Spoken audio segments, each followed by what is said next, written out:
Okay, so this time I'm going to tie another version of the Shrimpig. This is the first one that I come up with, and this is just a yellow, orange and gold version of it. I suppose it's a halfway house between a shrimp and a pot-bellied pig.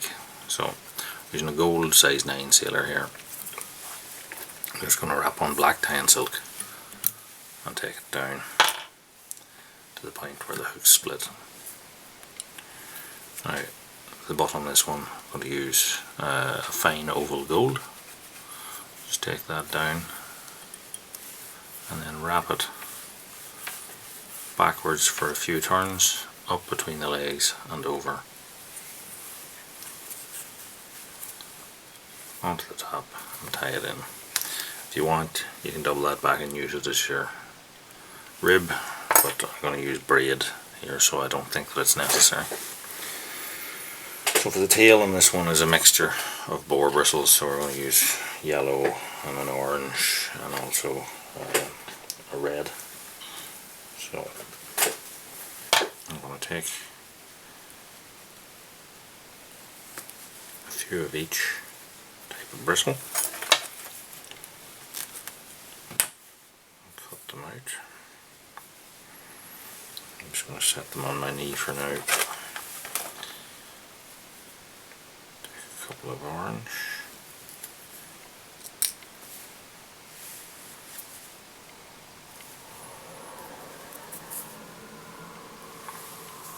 set them there as well, and a couple of red.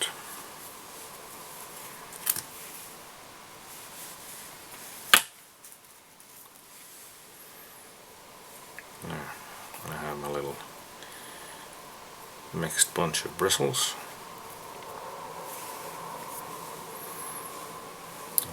Apply them up to the hook, and again, length is a personal preference. I don't like them super long, so I'm going to tie them in and then roll them up, because boar bristles tend to be quite flattened, so you just have to be careful that they don't decide all to sit in one direction on one side, otherwise your fly will probably fish on an unusual keel.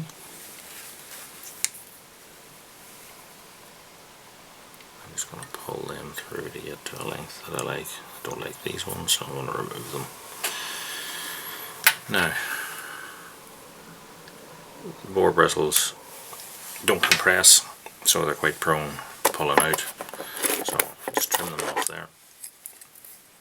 And then I'm going to use my double needle, a little bit of super glue onto those cut ends and wind over them. Okay. So body on this one I'm going to use gold braid. It's a holographic flat braid, and I'm just going to tie that in back to the tail, and then for added security I'm just going to take a little run, fine run of super glue just onto the top of that. And then I'm going to wrap forward,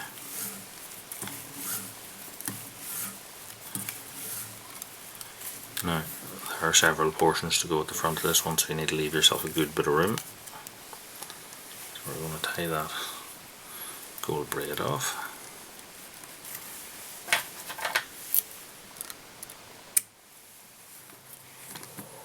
just check it on top.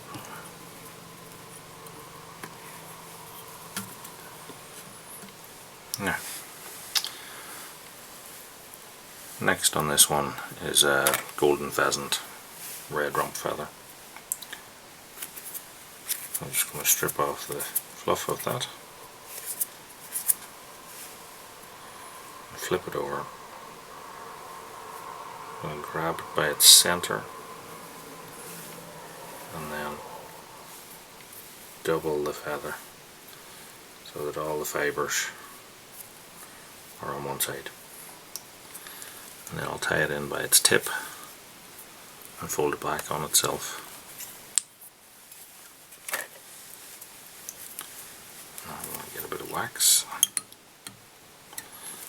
my thread, just leave a waxed portion to to wrap that onto. Hackle pliers, and then wrap on that feather, stroking it backwards as we wrap it on, and then pay it off a couple of turns, fold it back on itself and nip that off. There. Next I'm going to put in a couple of strands of crystal hair, pearl crystal hair, as the underwing on this one. I'm just going to lay that on top, one strand, pull it back on itself, and then nip that off to the seam. Nice.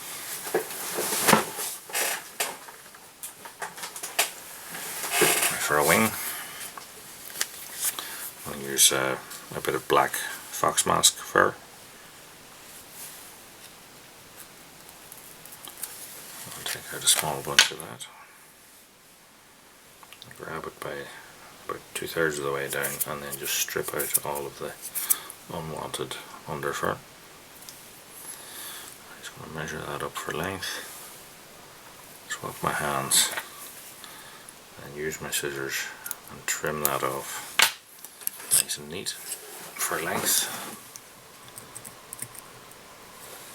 Now I'm just going to add a tiny little bit of glue into the base of that before it dries. Get a couple of wraps on. I'm just using my thumbnail just to splay the hair out across the top of the shank of the hook. Now, next hackle is a yellow badger hackle. So I'm just going to select one here. I want it quite long in the fibre, because a very short hackle wouldn't fit with the golden pheasant. So again, I'm just doubling that. I'm going to nick the tip of it off, separate out a couple of fibres, and as usual wrap on.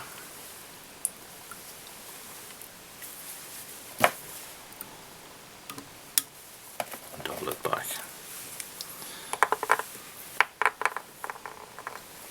So now I'll put on a couple of turns of that. You have another hackle to go on after this, so you don't need a huge pile of hackle, otherwise you'll end up with quite a bulky fly. And fold it back on itself, and turn across,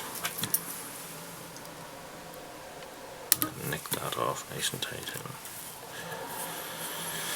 in. At this point I'm going to put on a couple of jungle cock.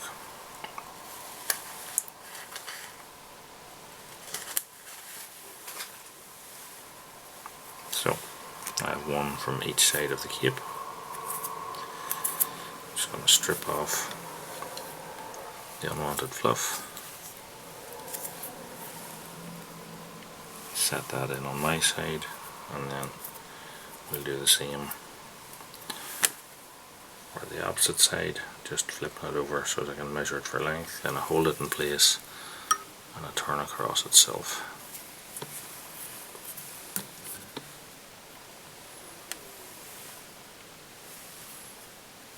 Okay. So you can double back the stalks of the jungle cock if you feel like it. But what I'm going to do is just a little run of super glue on the thread and wrap that backwards to hold those in place. And I'm going to nick off the ends of the jungle cock. For the front of this one, we're going to use an orange badger, and this one's going to be a bit shorter than the previous yellow.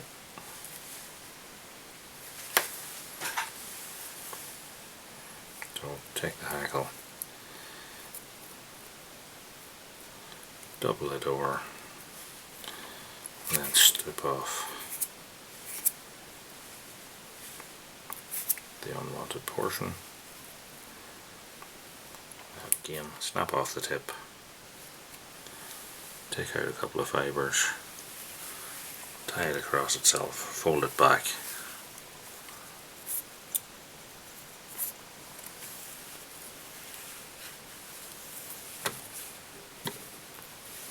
and then I'm going to wax that thread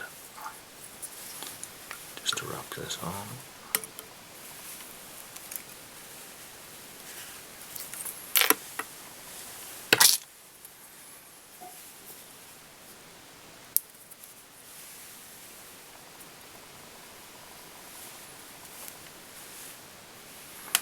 So as I wrap, I'm just using my finger or my thumb just to change the angle of the hackle stock until I get it tied in, fold it back,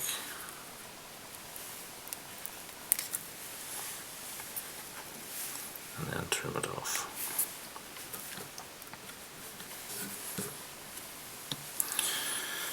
And this one I'm going to use a bit of mirage tinsel to finish the head off. So I'm taking a strand of that, and what I'll do, tie across it, leaving a bit out because that's going to be trimmed off anyway. And then if I take my dubbing needle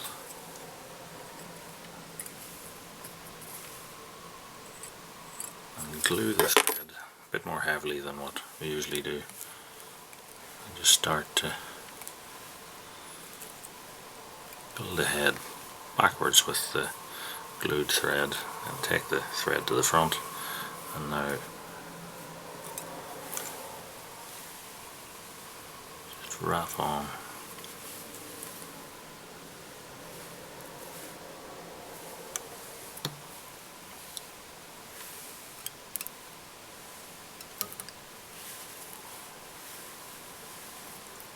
the mirage.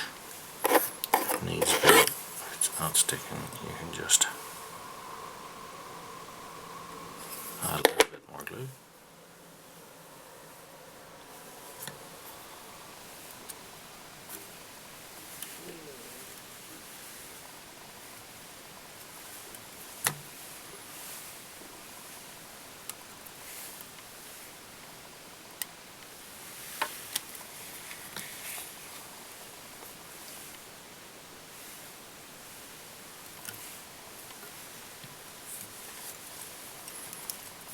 Finish that off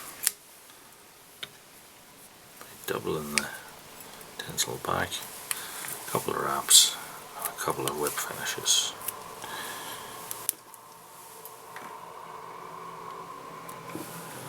Nick that off, nick the two of those off, and then I'm going to varnish that using super glue.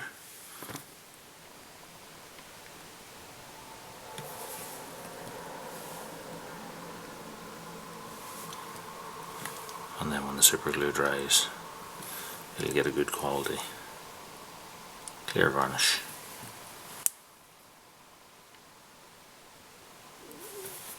To finish it. There you have an orange and yellow Shrimpig.